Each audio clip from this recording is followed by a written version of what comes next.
Sean McCloskey, one of my favorite things that I have ever heard you teach is how to realistically build a debt-free rental portfolio in under 2 years. Something most people believe sounds completely impossible and unrealistic and like fantasy land, like Fantasy Island with the plane landing and Tattoo saying, "The plane, boss." That's like where that concept tends to live in most people's thinking.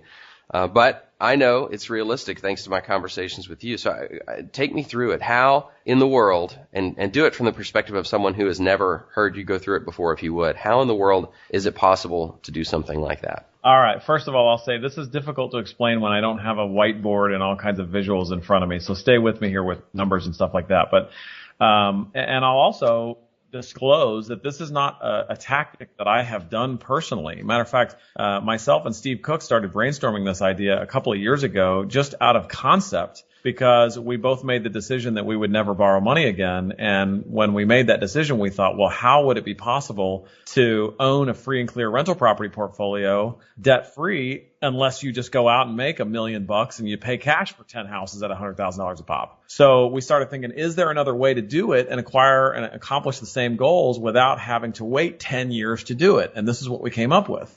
So we started sharing this with some of our students, what I'm getting ready to share with you. And some of our students actually started taking these ideas. They started poking holes in it and telling us where some of the faults were, and we've tweaked it a little bit since then. But they're now outdoing what I'm getting ready to share with you. So I'll share with you the honesty in that I have not done this personally myself, but I've got lots of students now that have taken the reins and gone out and done it. So I think this is fantastic. So here's what most people do. They go out, they want to buy a rental property, they go out and get a loan on the property. And as long as they have some cash flow coming in every month, difference between what they're bringing in versus what they're paying out for the loan, they're feeling pretty good about it. The problem with that approach is when the property goes vacant, there's still someone to pay. I mean, you got to pay the loan whether or not you're getting paid from your tenant or not. So I thought, well, what if there's a way we could do this without having to pay a lender?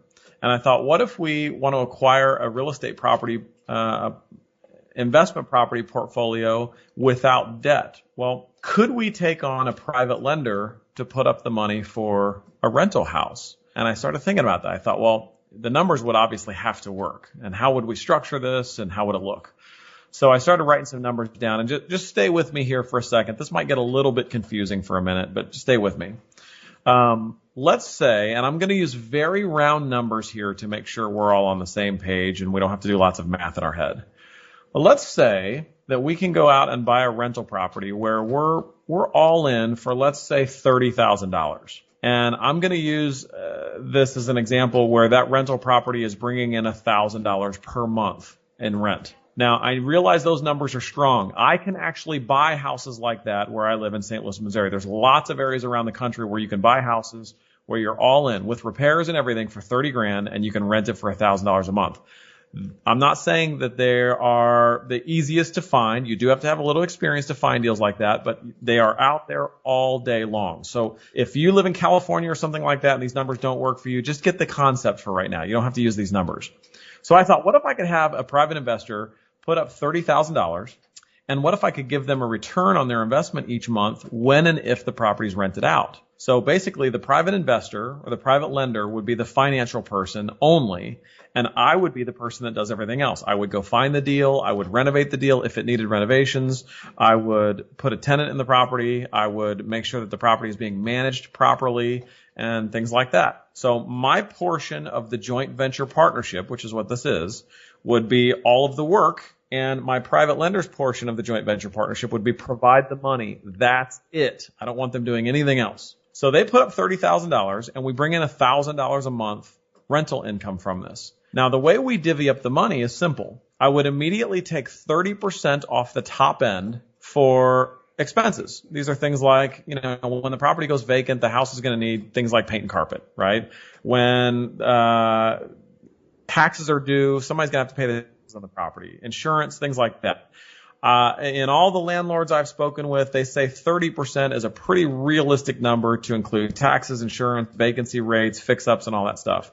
So if we're bringing in $1,000 a month, let's take $300 or 30% of that monthly income, and we're going to put that off to the side into some kind of a savings account. We're just not going to touch that. That's going to be sort of our fun money for when something goes wrong with the house. Okay, that leaves $700 a month left over in really what is net profit, because since there's no loan, there's $700 left per month in profit. Well, how does that get split up? 50% of it would go to the financial partner, and 50% of it would go to me as the investor handling all the work in the deal. So that means I would make $350 a month positive cash flow, and my money partner would make $350 a month. Now, if you do the math, that comes out to be around a 14% return to the investor that's putting up the $30,000. You know, some people think that is the best investment in the world because they're only getting 1 or 2% return on their investments in CDs in their bank account, things like that, or their money market or mutual funds. Some people, like hard money lenders, that might not be enough for them. So what you want is the lender who thinks that that is just the most fantastic deal in the world, and trust me, they are out there everywhere. 14% right now is a fantastic return on an investment. So that investor is getting a 14% return roughly, give or take a percentage or 2 points, depending on your numbers.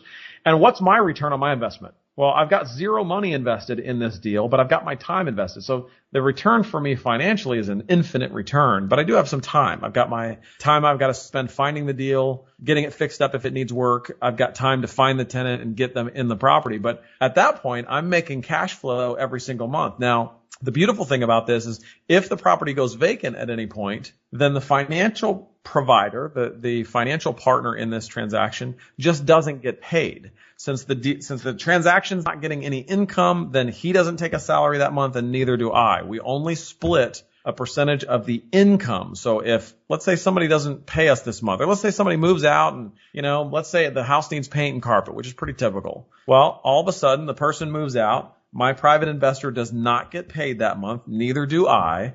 And my incentive is to get somebody in the property as fast as I can, somebody who's good and qualified, so that we can start having that income again.